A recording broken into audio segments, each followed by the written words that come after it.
Meus irmãos, falo a vocês como a pessoas que conhecem a lei. Acaso vocês não sabem que a lei tem autoridade sobre alguém apenas enquanto ele vive? Por exemplo, pela lei, a mulher casada está ligada a seu marido enquanto ele estiver vivo. Mas se o marido morrer, ela estará livre da lei do casamento. Por isso, se ela se casar com outro homem enquanto seu marido ainda estiver vivo, será considerada adúltera. Mas se o marido morrer, ela estará livre daquela lei. E mesmo que venha a se casar com outro homem, não será adúltera. Assim, meus irmãos, vocês também morreram para a lei, por meio do corpo de Cristo, para pertencerem ao outro, àquele que ressuscitou dos mortos, a fim de que venhamos a dar fruto para Deus. Pois quando éramos controlados pela carne, as paixões pecaminosas despertadas pela lei atuavam em nosso corpo de forma que dávamos fruto para a morte. Mas agora, morrendo para aquilo que antes nos prendia, fomos libertados da lei, para que sirvamos conforme o novo modo do Espírito, e não segundo a velha forma da lei escrita. Que diremos então? A lei é pecado? De maneira nenhuma. De fato, eu não saberia o que é pecado, a não ser por meio da lei, pois na realidade, eu não saberia o que é cobiça, se a lei não dissesse, não cobiçarás. Mas o pecado, aproveitando a oportunidade dada pelo mandamento, produziu em mim todo tipo de desejo cobiçoso. Pois sem a lei o pecado está morto. Antes eu vivia sem a lei, mas quando o mandamento veio, o pecado reviveu e eu morri. Descobri que o próprio mandamento, destinado a produzir vida, na verdade produziu morte. Pois o pecado, aproveitando a oportunidade dada pelo mandamento, enganou-me e por meio do mandamento me matou. De fato, a lei é santa e o mandamento é santo, justo e bom. E então, o que é bom se tornou morte para mim? De maneira nenhuma. Mas, para que o pecado se mostrasse como pecado, ele produziu morte em mim, por meio do que era bom, de modo que, por meio do mandamento, ele se mostrasse extremamente pecaminoso. Sabemos que a lei é espiritual. Eu, contudo, não o sou, pois fui vendido como escravo ao pecado. Não entendo o que faço, pois não faço o que desejo, mas o que odeio. E se faço o que não desejo, admito que a lei é boa. Neste caso, não sou mais eu quem o faz, mas o pecado que habita em mim. Sei que nada de bom habita em mim, isto é, em minha carne, porque tenho o desejo de fazer o que é bom, mas não consigo realizá-lo. Pois o que faço não é o bem que desejo, mas o mal que não quero fazer, esse eu continuo fazendo. Ora, se faço o que não quero, já não sou eu quem o faz, mas o pecado que habita em mim. Assim, encontro esta lei que atua em mim. Quando quero fazer o bem, o mal está junto a mim. No íntimo do meu ser tenho prazer na lei de Deus, mas vejo outra lei atuando nos membros do meu corpo, guerreando contra a lei da minha mente, tornando-me prisioneiro da lei do pecado que atua em meus membros. Miserável homem que sou! Quem me libertará do corpo sujeito a esta morte? Graças a Deus por Jesus Cristo, nosso Senhor, de modo que, com a mente, eu próprio sou escravo da lei de Deus, mas, com a carne, da lei do pecado. Até aí.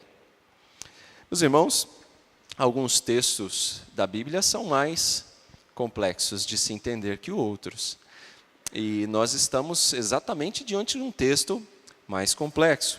Quando nós vamos estudar alguns comentadores das Escrituras sobre esse assunto, nós encontramos muita divergência em aspectos secundários, porque realmente não é fácil de compreender todo o pensamento do apóstolo Paulo, mas vamos procurar entender pelo menos aquilo que é essencial para a nossa vida nessa noite. Quando preparava o estudo desta mensagem bíblica, eu me recordei de um filme da infância E quando eu falo da infância, eu tenho certeza que muitos de vocês vão se recordar também deste filme. Eu tenho aqui que mais da metade da igreja certamente já assistiu esse filme. Rocky, o Lutador. Hã? Quem aqui nunca assistiu Rocky, o Lutador? E é um filme muito interessante. E eu lembro que quando criança eu assisti esse filme, eu ficava empolgado com as lutas do filme. O Rocky apanhava muito, era jogado nas cordas, parecia que ia perder, caía, levantava, se reerguia, continuava na luta e no final ele vencia. Era assim, não é? Pois bem, irmãos, isso ilustra muito bem como é a vida cristã. A vida cristã é exatamente assim. A vida daqueles que nasceram de novo, daqueles que estão unidos a Cristo, é semelhante a uma luta. E o que se espera de você, cristão, e de mim também, é que nós nos coloquemos de pé.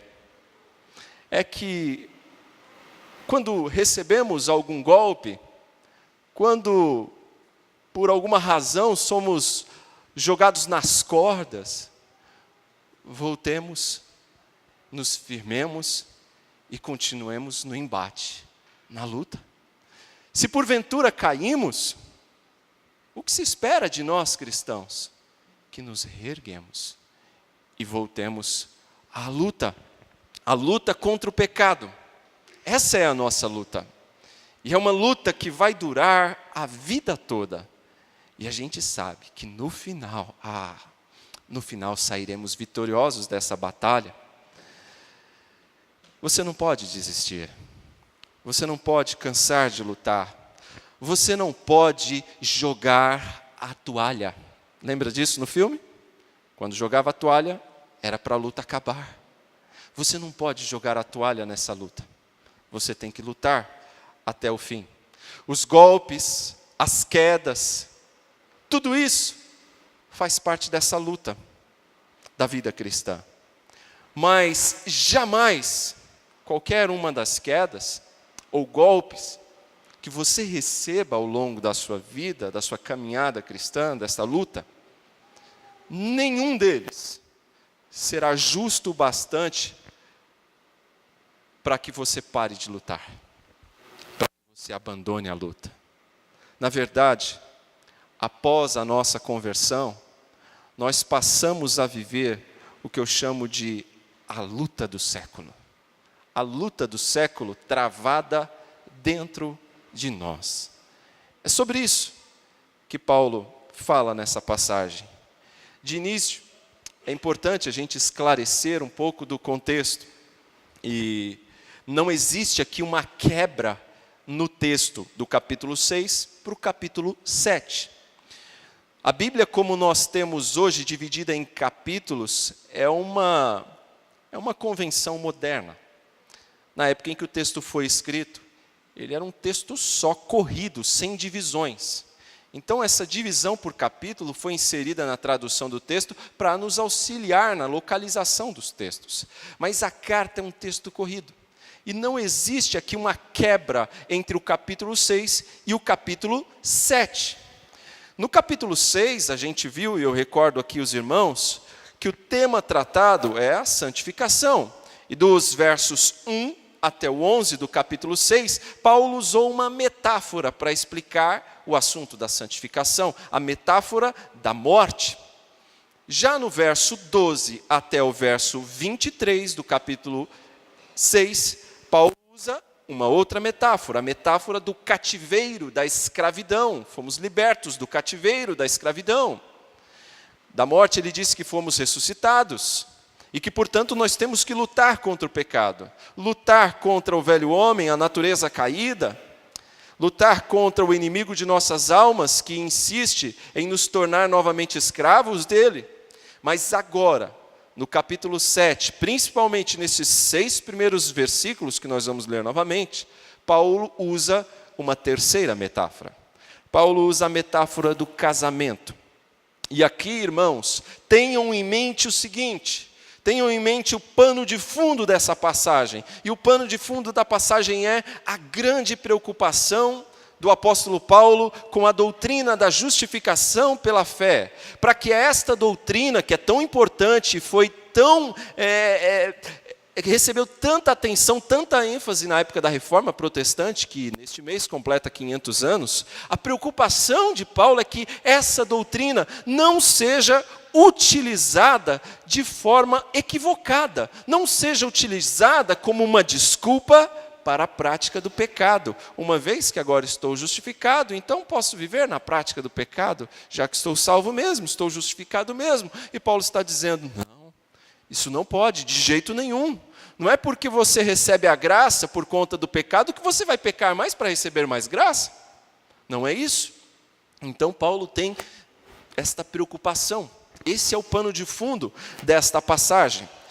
Estamos, irmãos, unidos a Cristo. Já aprendemos isso. Quando recebemos a Cristo pela fé, estamos unidos a Cristo. E aí então se inicia este combate, esta luta espiritual. E a primeira lição que nós aprendemos deste texto, nos primeiros 6 versos, é que a morte com Cristo altera a nossa relação com a lei. A morte com Cristo altera a nossa relação com a lei. Por quê? Nós estamos unidos a Cristo, na sua morte. Morremos com Cristo, Paulo já falou sobre isso no capítulo 6. E também ressuscitamos com Cristo. E essa nossa união com Cristo na sua morte e na sua ressurreição altera a nossa relação com a lei. E para ilustrar esta afirmação, Paulo então vai nos contar esta metáfora, fazer uma ilustração, que é o que nós temos nos 6 primeiros versículos. Acompanhem na sua Bíblia. Meus irmãos, falo a vocês como a pessoas que conhecem a lei. Acaso vocês não sabem que a lei tem autoridade sobre alguém apenas enquanto ele vive? Por exemplo, pela lei a mulher casada está ligada a seu marido enquanto ele estiver vivo. Mas se o marido morrer, ela estará livre da lei do casamento. Por isso, se ela se casar com outro homem enquanto seu marido ainda estiver vivo, será considerada adúltera. Mas se o marido morrer, ela estará livre daquela lei. E mesmo que venha a se casar com outro homem, não será adúltera. Veja bem, antes de mais nada de explicar a ilustração, é necessário a gente esclarecer que Paulo faz aqui constante uso da palavra lei. Se você prestou atenção na leitura que fizemos, você vai ver que a palavra que mais aparece no texto é a palavra lei. Algumas vezes com letra minúscula, outras vezes com letra maiúscula, e é exatamente isso. Paulo vai usar essa palavra em diferentes sentidos, o que exige de nós um cuidado maior na interpretação desse texto. Então, feito esse esclarecimento, vamos então a estes 3 primeiros versículos que falam que a obrigação legal do casamento termina com a morte. Esse é o resumo da ilustração de Paulo. A lei regula o casamento. A lei que regula a união pelo casamento, ela deve ser aplicada enquanto os cônjuges estão vivos. O mesmo ocorre com as obrigações contratuais. Quando eu celebro um contrato com alguém, este contrato ele é válido e ele precisa ser obedecido enquanto as partes estão vivas. Ora, sobrevindo à morte de um dos cônjuges, cessa a obrigação do casamento. Como assim? Lembra de quando você se casou, para você que é casado? Nós fazemos votos, não fazemos? E ali naqueles votos nós prometemos uma série de coisas: amar, respeitar, cuidar, proteger e por aí vai. Até quando? Até que a morte os separe. É assim. Por quê? Porque a morte põe fim a essa determinação, a essa norma legal. A morte põe fim. E aquela viúva ou o viúvo poderá então se casar novamente. Se ele o faz, Se ele se une a outra pessoa enquanto o cônjuge ainda está vivo, é adultério, Paulo está dizendo. Por que Paulo traz essa ilustração? Para mostrar, irmãos, exatamente isso, que com a morte, a obrigação legal se acaba, se encerra. E nós morremos com Cristo, estamos unidos a Cristo. E agora, o peso condenatório que a lei trazia, não pode mais ser aplicado sobre nós, uma vez que o próprio Cristo carregou sobre si. É isso que Paulo está dizendo aqui. Com a morte, encerram-se obrigações. E é assim também nas nossas relações contratuais normais. Eu me recordo que quando trabalhei no banco, às vezes eu recebia ligações das agências perguntando: olha, o cliente aqui ele fez um empréstimo de 20 mil e ele morreu, o que eu faço agora? Eu posso cobrar da viúva? Eu posso cobrar dos filhos? Os filhos têm dinheiro, eu posso cobrar? Não, a obrigação era dele. O máximo que você pode fazer é, se ele tiver um inventário, você tentar se habilitar no inventário. Mas você não pode cobrar de outra pessoa. Com a morte dele, cessou a obrigação dele. Você não tem como ir lá cobrá-lo. Ele morreu. É isso. É a isso que Paulo está dizendo. Olha, aqueles que morreram com Cristo não estão mais sob o jugo de condenação da lei. Mudou a sua relação com a lei. A sua dívida cessou. Agora ele nos diz, no verso 4, a explicação, a aplicação que ele faz dessa ilustração. Assim, meus irmãos, vocês também morreram para a lei, por meio do corpo de Cristo, para pertencerem ao outro. Opa, olha só que explicação curiosa dessa ilustração de Paulo. É curioso que os crentes em Jesus representam aqui, não a parte viva do matrimônio, mas a parte que morreu. A parte que morreu exatamente é o crente. Não foi o nosso cônjuge que morreu nessa relação, mas nós morremos. A lei permanece viva, a lei continua. Nós é que morremos para a lei, diz Paulo. A lei não morreu. Nós morremos. E por isso o casamento com a lei acabou. O casamento com a lei se encerrou. A lei não foi eliminada, ela continua viva. Mas em Cristo, nós morremos. E Ele tomou sobre si o peso da maldição, da condenação trazida pela lei, de modo que nós não carregamos mais esta obrigação, este fardo. É isso que Paulo está dizendo aqui. Então, olhando ainda no verso 4, acontece aqui algo surpreendente. Ele diz que vocês morreram para a lei por meio do corpo de Cristo, para pertencerem a outro. Opa!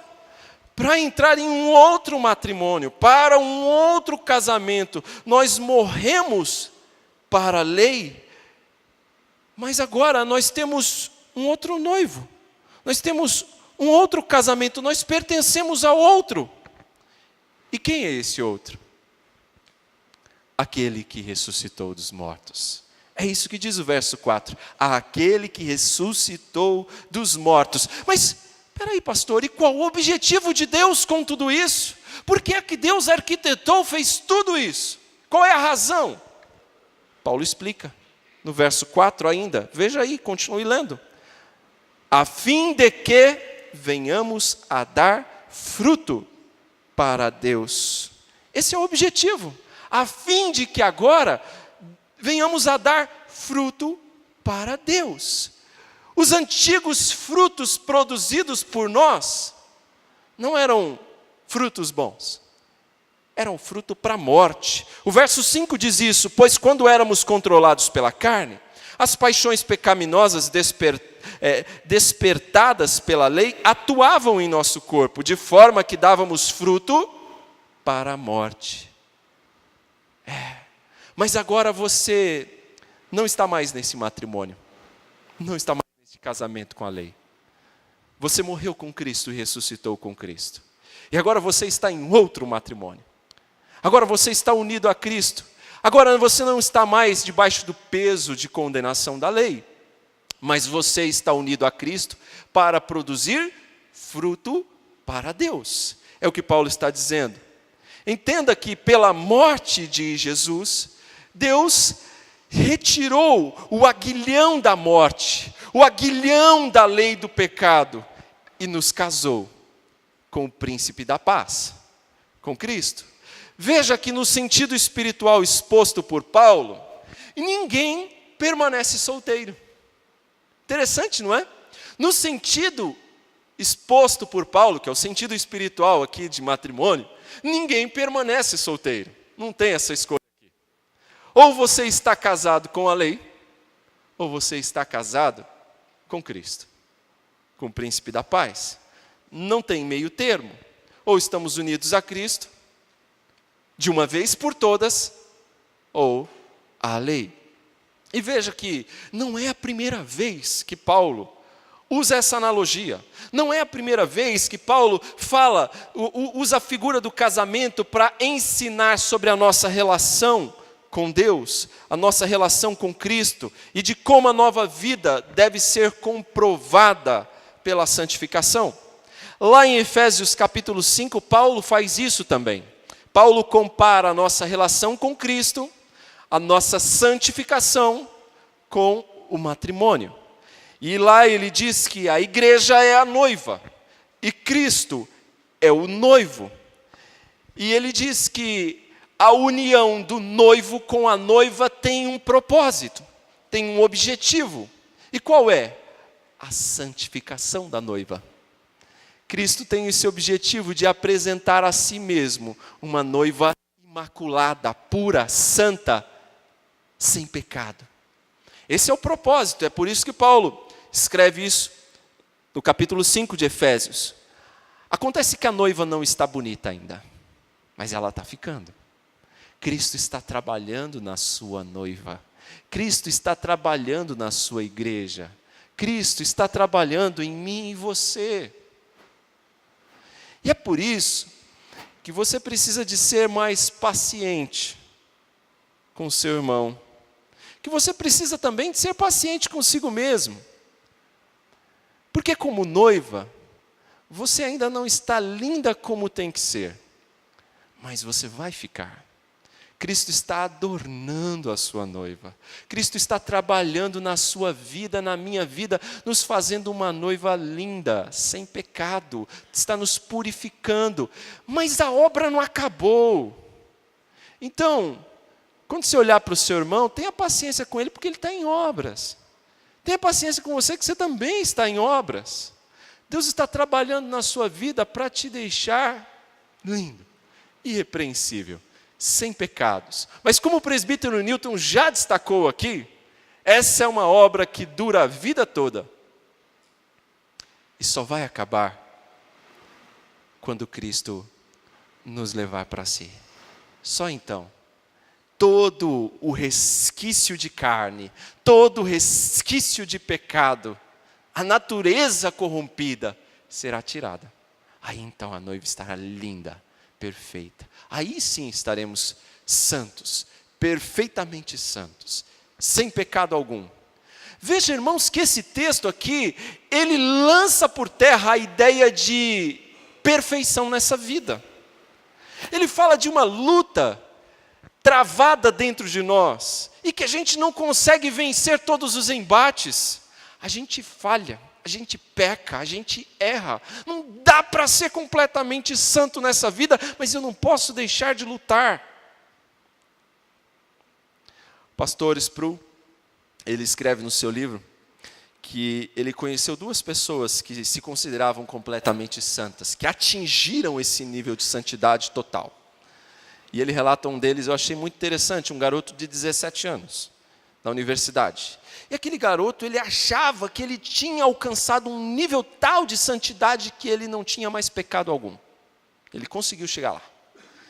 E aí o Sproul pega esse texto do capítulo 7 de Romanos e mostra para ele e fala, veja aqui, Veja também Gálatas capítulo 5, o texto que nós lemos durante a liturgia. Você realmente acha que você não tem pecado, que você consegue mesmo viver sem pecado hoje? E o rapaz, sim, sem dúvida, cheguei nesse nível. E ele fala, rapaz, nem Paulo conseguiu chegar nesse nível, você chegou? Ele, sim.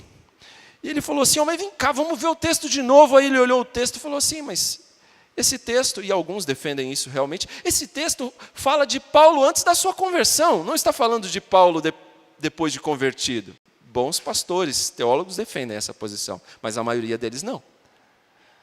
Veja, ele então diz isso para o Sproul, ele vai para o capítulo 5 de Gálatas e fala, não, agora veja aqui, notou? Capítulo 5 não tem como escapar.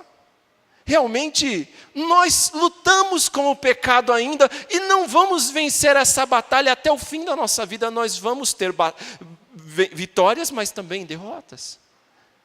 E o rapaz olhou, aí ele mostrou no grego, o rapaz, agora eu entendi. Aí, até que enfim. Agora você entendeu que nós não conseguimos ser completamente santos nessa vida? Ele, não, assim não. Você continua sendo? Continuo.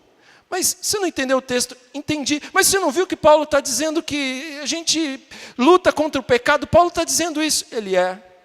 Eu fiquei com pena de Paulo. Coitado. Ele morreu sem atingir a santidade. Eu não. É triste ver isso, né? Pessoas que acham que não tem pecado. Eu já vi gente na igreja assim. Pastor, o senhor quando prega lá à noite, o senhor fala domingo após domingo, o senhor está achando que a gente é pecador desse jeito? Acho. E eu também acho que eu sou. E Paulo também era. E Paulo está mostrando isso para a gente. Nós temos uma luta travada contra o pecado todos os dias, e Cristo está trabalhando em nós a imagem dele, para nos apresentar como igreja santa, pura, sem mácula. Mas essa obra não acabou, e só vai acabar no dia final, quando Cristo nos tomar para si. Agora, a segunda lição que nós aprendemos nesse texto é que nessa grande luta, a lei não é o pecado.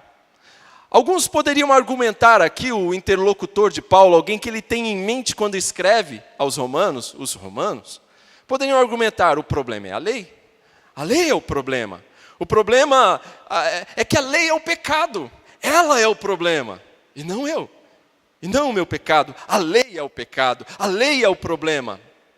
E aí então Paulo vai esclarecer. A lei não é o pecado. Verso 7 até o verso 13, ele diz isso. Que diremos então? A lei é pecado? De maneira nenhuma. De fato, eu não saberia o que é pecado, a não ser por meio da lei. Pois na realidade, eu não saberia o que é cobiça se a lei não dissesse não cobiçarás. Veja, Paulo diz de maneira nenhuma, a lei não é o problema. Ele vai deixar isso bem claro, que o pecado não é a lei.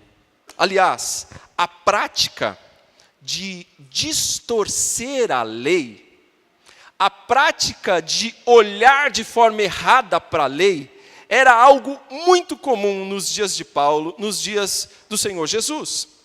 Era muito comum os judaizantes distorcerem a lei, distorcerem o Pentateuco. Na época do judaísmo isso era muito comum, os fariseus faziam muito isso. E eles pegavam a lei, distorciam e criavam muitas outras regras para o povo cumprir.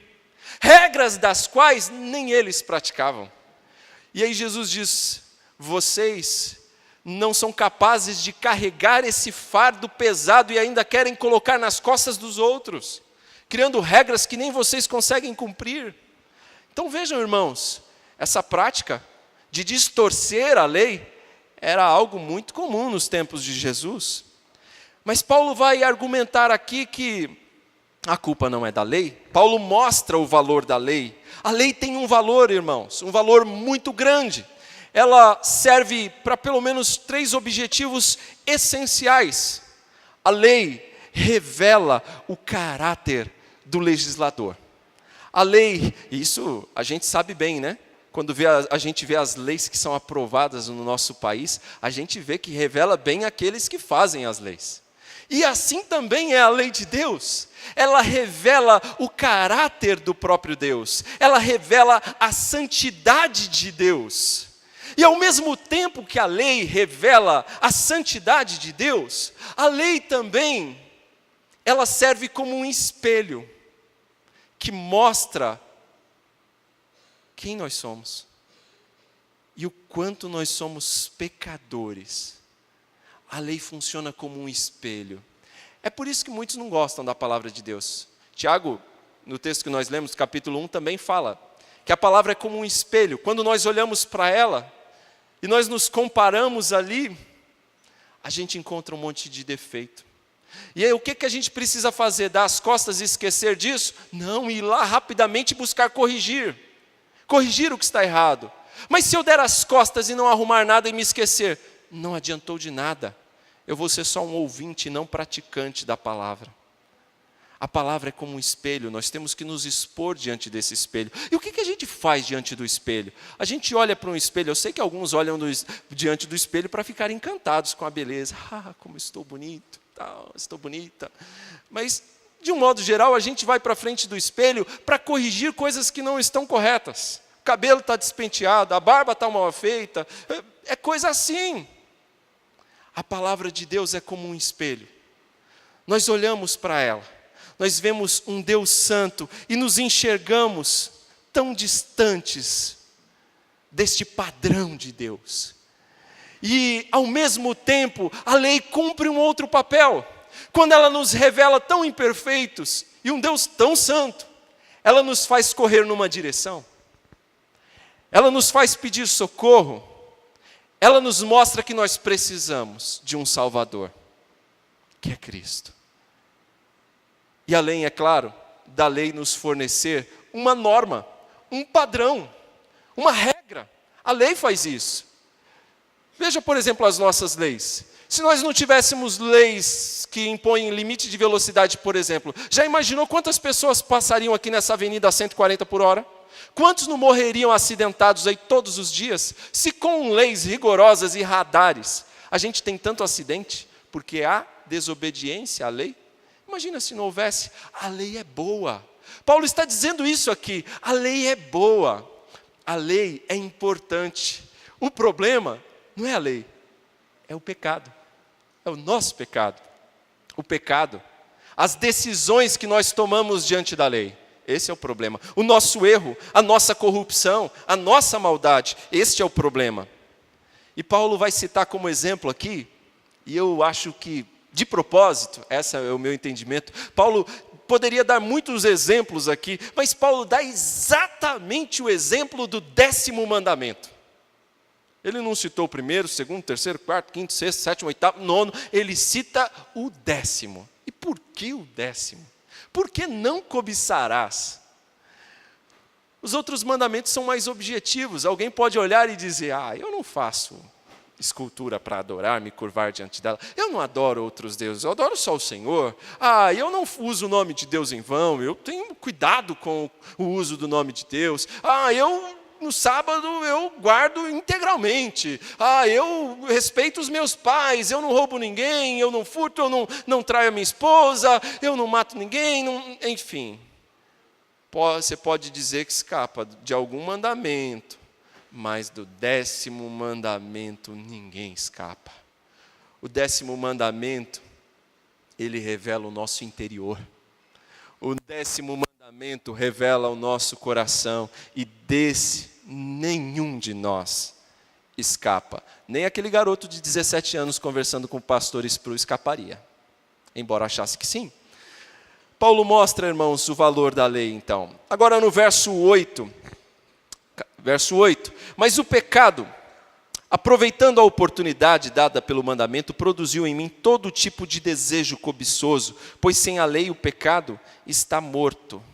O que Paulo está deixando claro aqui é que a lei nos tira da nossa zona de conforto.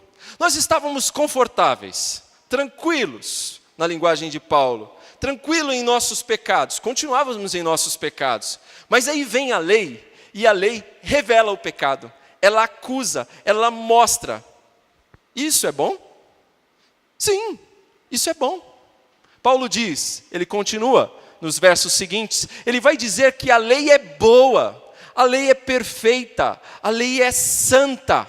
É isso que ele diz sobre a lei no verso 12. O mandamento é bom, é justo, a lei é boa. A nossa resposta à lei, que não é boa.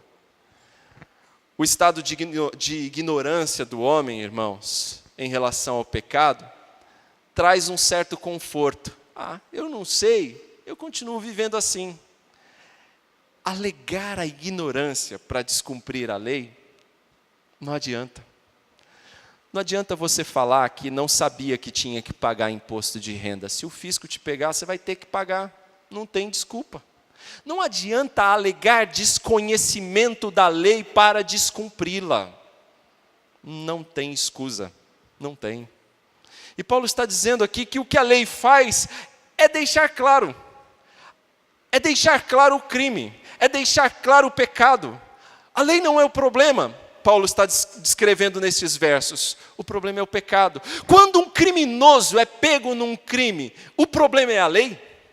Esse é um exemplo claro que a gente pode utilizar. Encontrei um rapaz essa semana, ele estava meio assustado, assim, um jeito meio estranho. E ele veio me pedir informação. Como que eu faço para chegar no fórum criminal? Eu falei, já logo me liguei. Ele ia lá no fórum criminal porque ele tinha pegado uma condicional e tinha que comparecer lá. E aí, eu fui conversando com aquele rapaz até o fórum criminal. Fui levando ele até o fórum criminal para ele não se perder. E ele disse que tinha sido preso por tráfico de drogas. Quem é o culpado? É a lei do tráfico? Ou é ele? Ou é o pecado dele? É o crime dele? A culpa é da lei? Não! A lei é boa. A lei foi feita para o bem. A lei foi feita para que a sociedade viva bem. A culpa é da lei? Não. A culpa é dele. Do pecado dele. Do crime dele. A culpa não é da lei. É isso que Paulo está mostrando. A culpa não é da lei. É do pecado.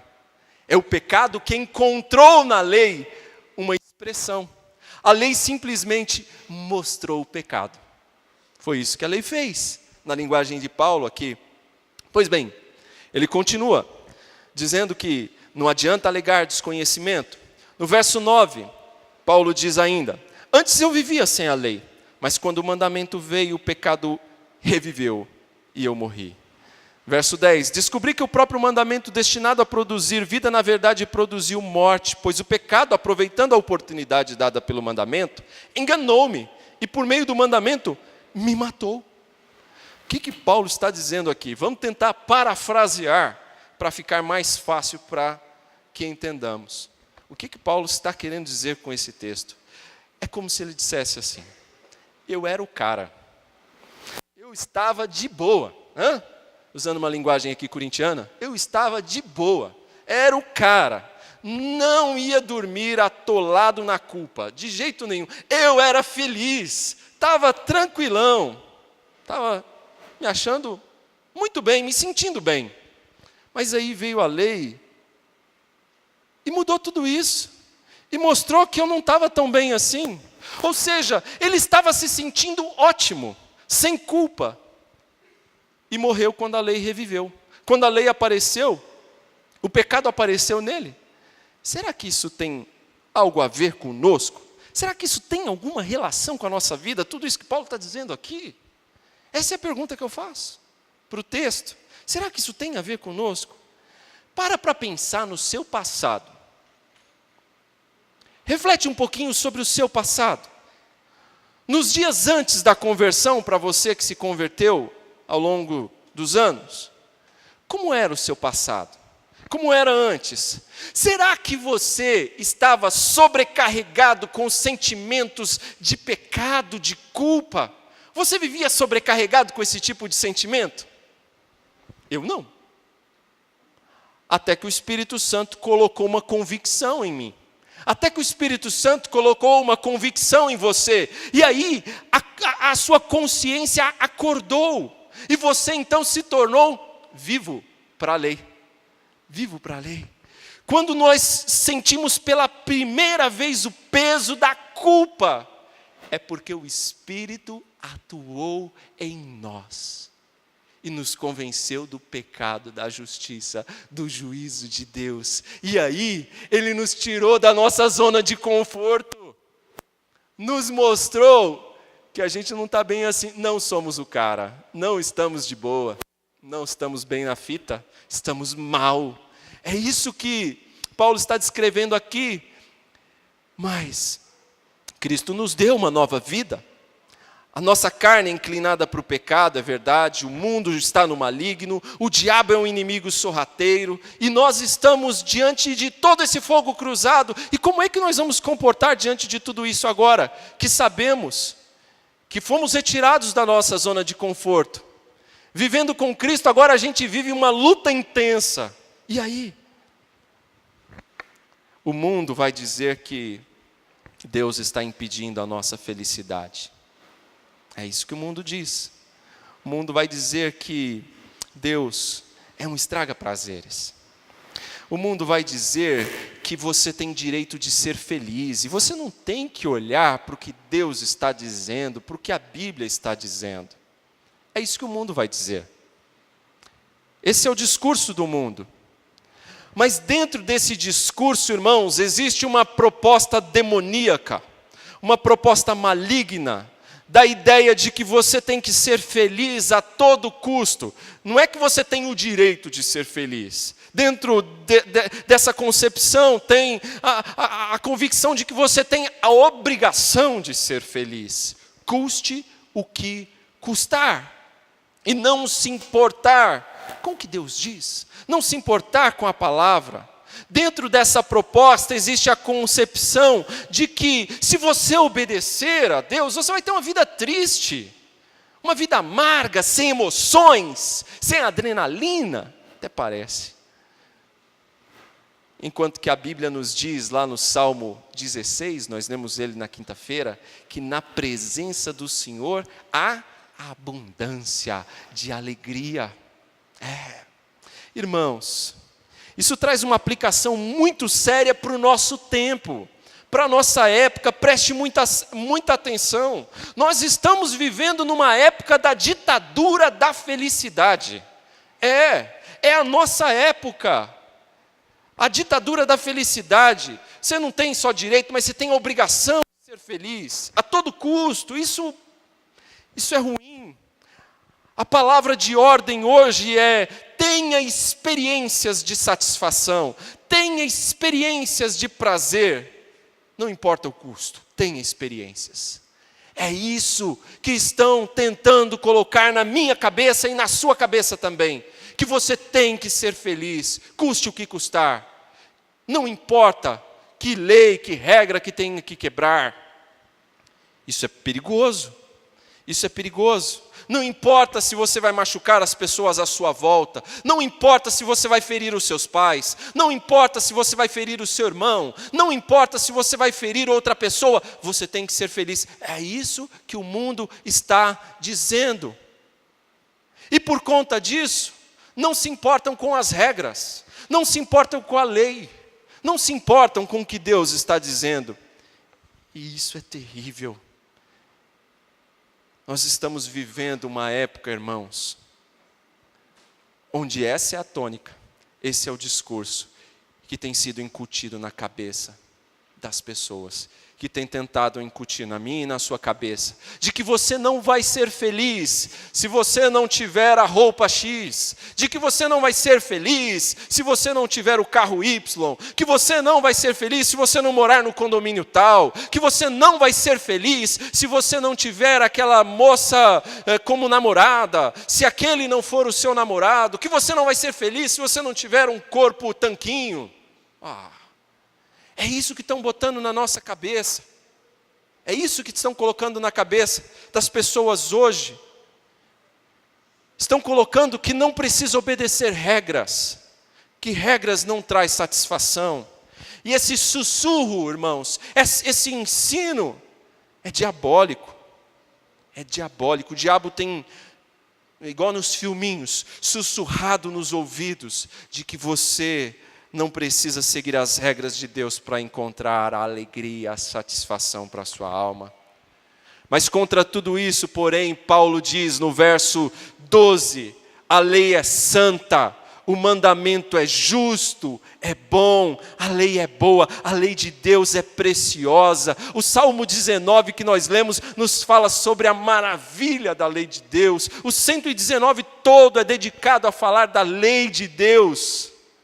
A lei de Deus é boa, é justa, é santa. Ela nos apresenta um Deus justo e bom. A lei de Deus restringe os nossos desejos. A lei de Deus restringe o nosso pecado.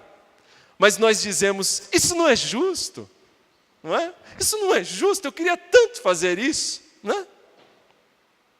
Quando nós dizemos isso, irmãos, é como se nós estivéssemos dizendo, eu sei o que é melhor, mais do que Deus. Deus não está sendo justo, eu sei o que é melhor. E nós pecamos contra Deus. Paulo continua, verso 13, e então o que é bom se tornou em morte para mim, de maneira nenhuma, mas para que o pecado se mostrasse como pecado, ele produziu morte em mim por meio do que era bom, de modo que por meio do mandamento, ele se mostrasse extremamente pecaminoso. Aquilo que era bom, estava revelando algo mal em mim, Paulo diz. Agora chegamos à última lição do texto, que está do verso 14 em diante. Sabemos que a lei é espiritual, eu contudo não o sou, pois fui vendido como escravo ao pecado. Não entendo o que faço, pois não faço o que desejo, mas o que odeio. E se faço o que não desejo, admito que a lei é boa. Neste caso não sou mais eu quem o faz, mas o pecado que habita em mim. Sei que nada de bom habita em mim, isto é, em minha carne, porque tenho desejo de fazer o que é bom, mas não consigo realizá-lo. Há um conflito aqui. A última lição que a gente vê é que o Espírito e a carne lutam dentro de nós. Essa é a grande luta, essa é a luta do século. O texto está deixando bem claro, irmãos, não tem perfeição aqui nessa terra, não tem. Há uma luta dentro de nós. Não existe uma elite espiritual, não existem pessoas dotadas de uma espiritualidade mais elevada a ponto que não tenha pecados. Essa ideia é heresia. Isso não está na Bíblia. Não existe ninguém, exceto Cristo, sem pecado. Paulo vai deixar claro isso aqui. Há uma luta dentro de nós. Nós desejamos não pecar contra Deus, mas ficamos tristes porque nós pecamos. Nós erramos, nós não alcançamos o pleno objetivo da nossa vida, não alcançamos o pleno objetivo de agradar a Deus. E aqui nós devemos lembrar mais algumas coisas. Nós não podemos nos deixar enganar com a sugestão de atalhos para a maturidade cristã, para nós crescermos à imagem de Cristo, para nos parecermos mais com Jesus. Não existe atalhos. Não existe atalhos no caminho da santidade. É um dia após o outro. Às vezes a luta contra aquele teu vício de guerra vai durar 10, 15 anos para você abandoná-lo. Mas você precisa lutar todos os dias contra.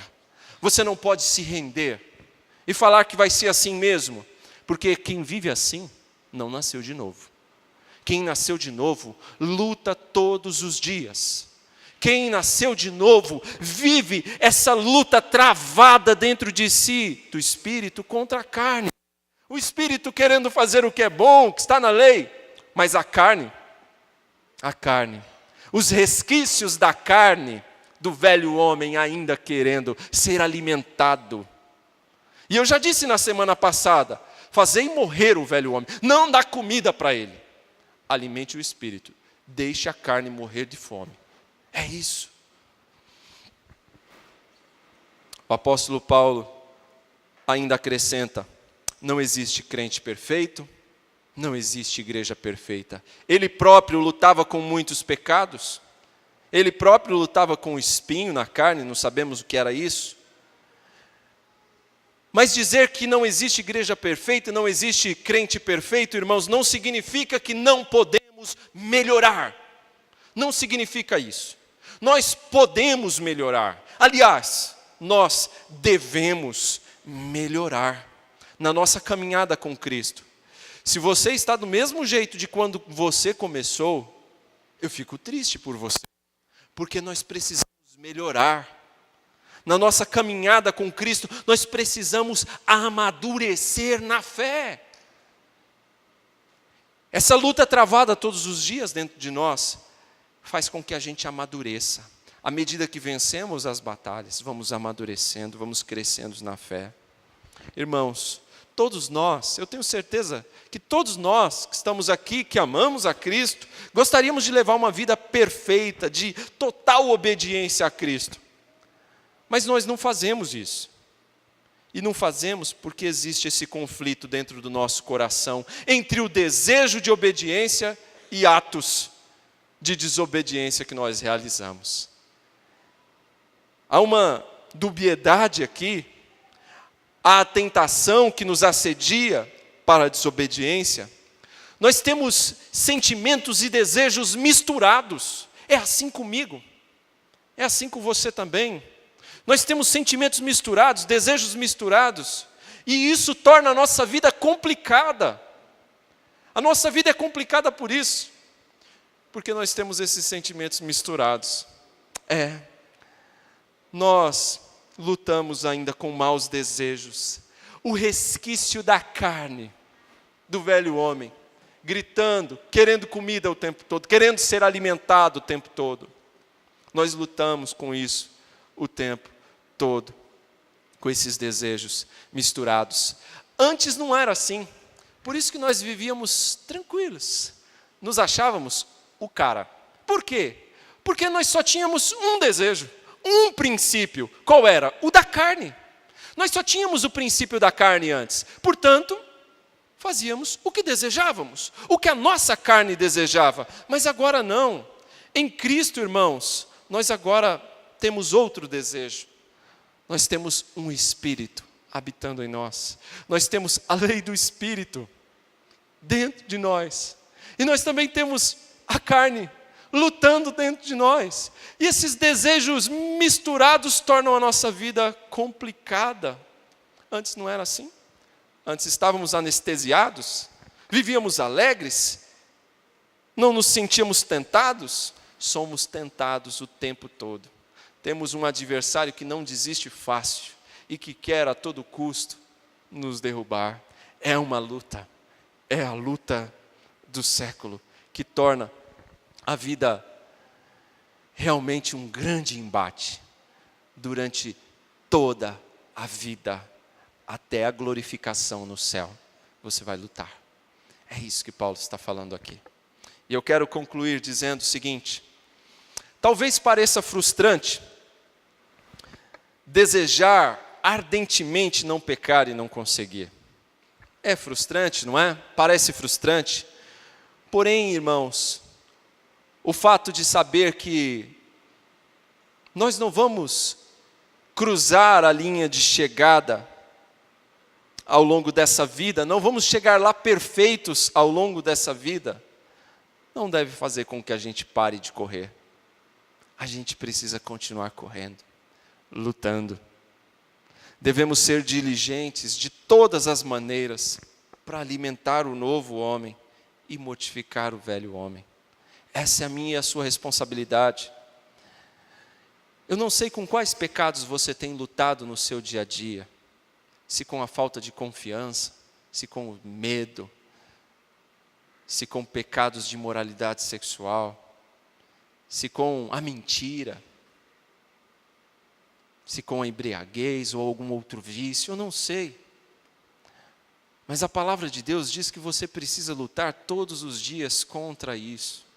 Você precisa de, ainda que esteja caído, se levantar, se reerguer e continuar lutando. Irmãos, nós temos que vigiar e orar e suplicar a ajuda de Cristo para que não sejamos derrotados pelas nossas tentações. Todos nós somos tentados e seremos durante toda a nossa vida. precisamos orar e vigiar e suplicar a ajuda de Cristo para não cair. Paulo chega à conclusão, depois de dizer tudo isso: miserável homem que sou, quem me libertará do corpo sujeito a esta morte? Graças a Deus por Jesus Cristo, nosso Senhor, de modo que com a mente eu próprio sou escravo da lei de Deus, mas com a carne da lei do pecado. Quem me libertará? Quem me dará vitória?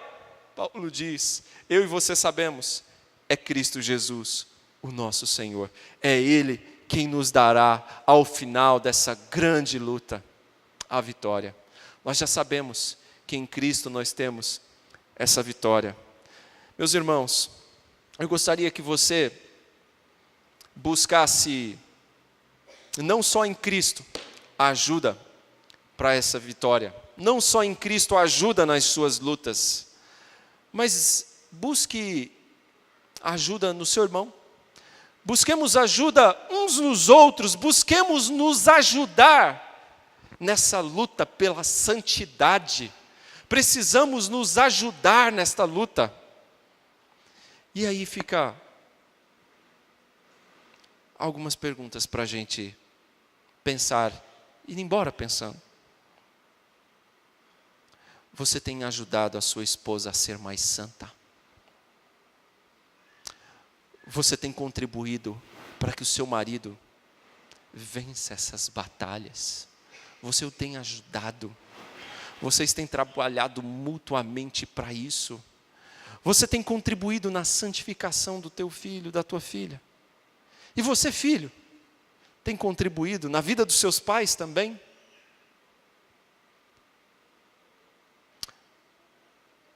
Nós podemos nos ajudar mutuamente nessa luta.